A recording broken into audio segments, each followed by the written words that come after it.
Chapter 5. A Dangerous Detour. As soon as the morning's chores were finished, Nancy and Hannah Gruen set out on a bus for Oscar Peterson's bakery.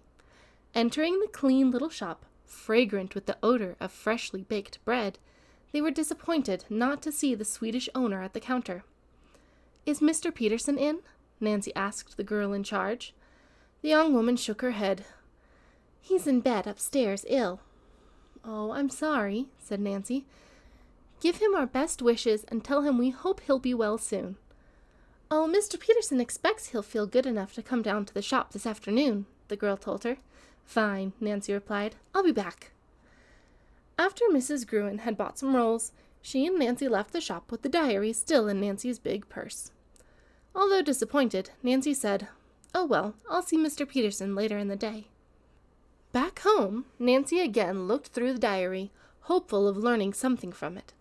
As she was puzzling over the blurred, cramped English, a word suddenly caught her eye. "It's part of an address!" Nancy cried, highly elated. "I'm certain of it." Getting her father's magnifying glass from the desk, Nancy held it above the blurred writing, then read the words, "Riverwood Cottage, Sandy Creek." Nancy stared at the address. "The Swensons!" she thought excitedly. The young detective telephoned George and Bess and asked them to come over. When the cousins arrived, she rushed them into the living room and showed them the address. "Riverwood Cottage, Sandy Creek!" Bess exclaimed. "That's where the Swensons live." "Boy, this certainly complicates matters," George declared. Nancy nodded, knowing she had stumbled on a valuable yet disturbing clue. Could it be that Honey's father was the man who had set fire to the Raybould home? If so, what motive could he have had? Intuition warned Nancy that the clue might lead to heartbreak for Honey and her mother. Nancy's face was so troubled that Bess and George begged her to tell them what she was thinking. Nancy revealed her concern for the Swensons, and also told about the ring Ned had left with her. She then pointed to the Sandy Creek notation. "So far, this is the only clear-cut clue the diary has yielded," Nancy sighed, "but I hate to think what it may mean." Bess and George nodded soberly. "I can't imagine what Honey's father could have to do with the fire," Bess declared. "Yet everything fits in. The strange man you saw running away, the finding of the ring with the Swedish inscription near the hedge." "We don't know if it belongs to him," Nancy said quickly.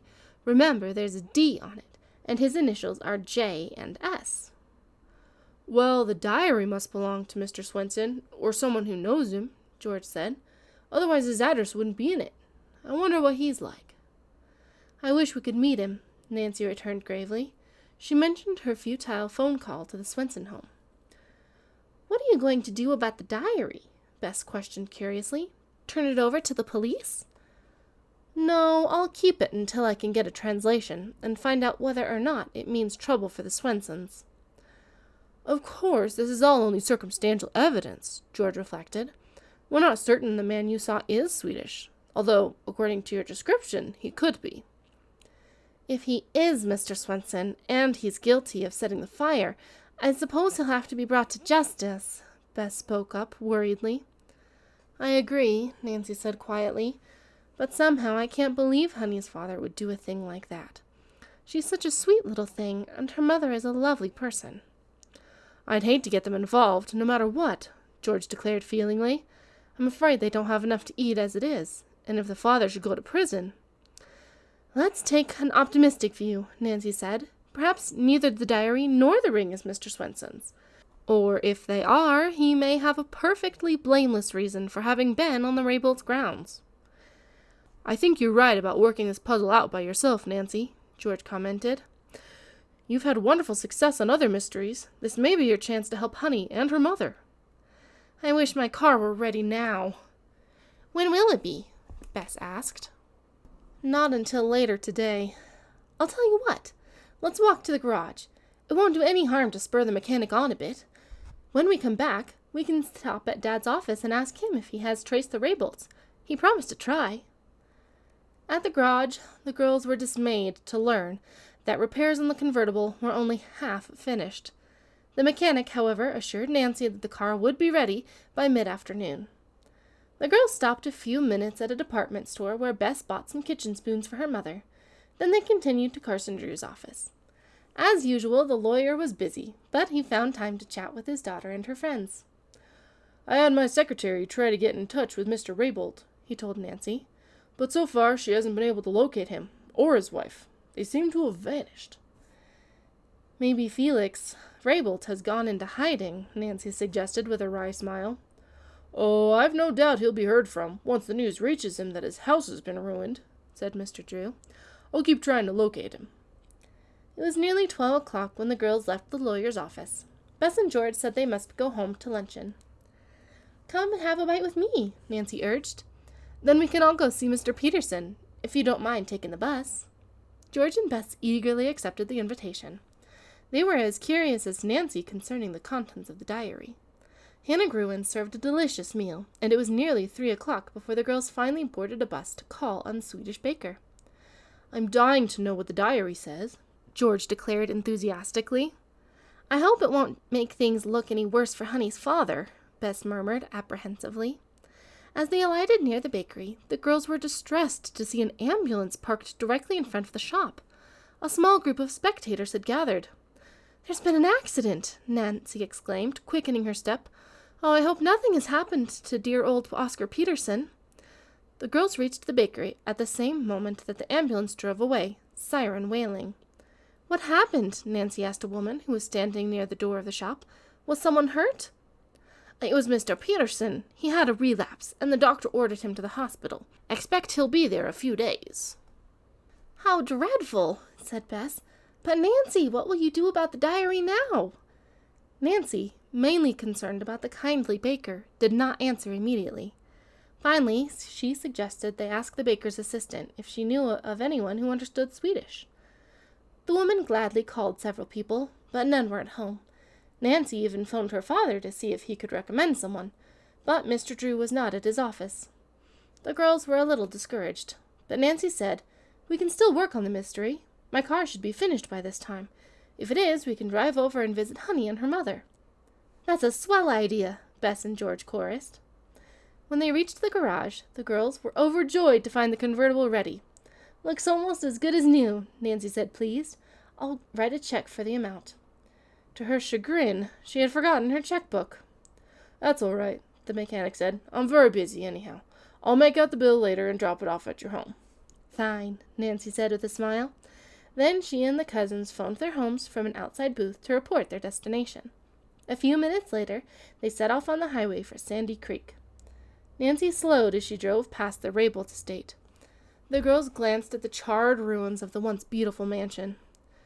"I wish we had time to stop and talk to the men investigating the cause of the fire," Nancy said, "but we'd better get to the Swensons first." About 10 miles farther on, Nancy came to a sawhorse across the road. "Detour," George groaned. "It must have been put up yesterday." "It isn't very long," Bess declared optimistically. "I can see the end of it."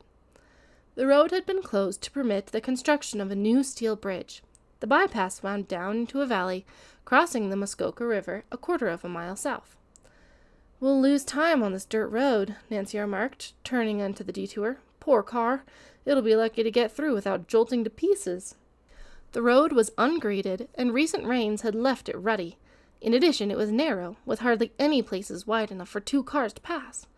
Even though Nancy drove slowly, the ride was a bumpy one. "Good way to break a spring on a road like this," she declared. "Or a bone," Bess added wryly. A moment later, the girls became aware of a loud, insistent honking behind them. "Big truck right in back of you, Nancy," George observed. "I know. Well, the driver will just have to wait. He can't pass me on this narrow stretch." But the blowing of the truck's horn continued until Nancy became irritated, then indignant. What is the matter with that man? Nancy increased her speed, hoping to leave the impatient driver behind. But he speeded up, keeping close to the convertible. Honk, honk, honk. "If he doesn't stop that, I'll scream," Bess complained. "And if we could go any faster, I'll lose all my teeth." The convertible was now bumping up and down unmercifully. George turned around in her seat to glare at the horn-blowing driver. "Don't give him an inch," she told Nancy. Wouldn't do him any good if I did. His truck's too big to pass, and I'm certainly not going into a ditch to let him go by. He'll have to wait until we reach the end of this detour." "What's his big hurry anyhow?" George grumbled. "Probably just trying to make us nervous." "Well, he's certainly succeeding so far as I'm concerned," Bess said. Just then the girls came within sight of a wooden bridge, the end of the tortuous road. "Thank goodness!" Bess cried. With the truck still bearing down on the convertible, Nancy drove over the bridge. "It doesn't look very safe," Bess remarked uneasily. "No wonder they're building a new bridge." "It doesn't sound safe either," George cried out as the loose planks creaked alarmingly under the weight of the car. "If that truck tries to pass us, we'll all crash through." But at that moment, the girls heard the heavy truck clatter onto the wooden planks. "He's crazy!" George exclaimed. "This bridge will never hold us both." The words were barely out of her mouth when there came a cracking, splintering sound. "Nancy!" Bess shrieked. "Look out!"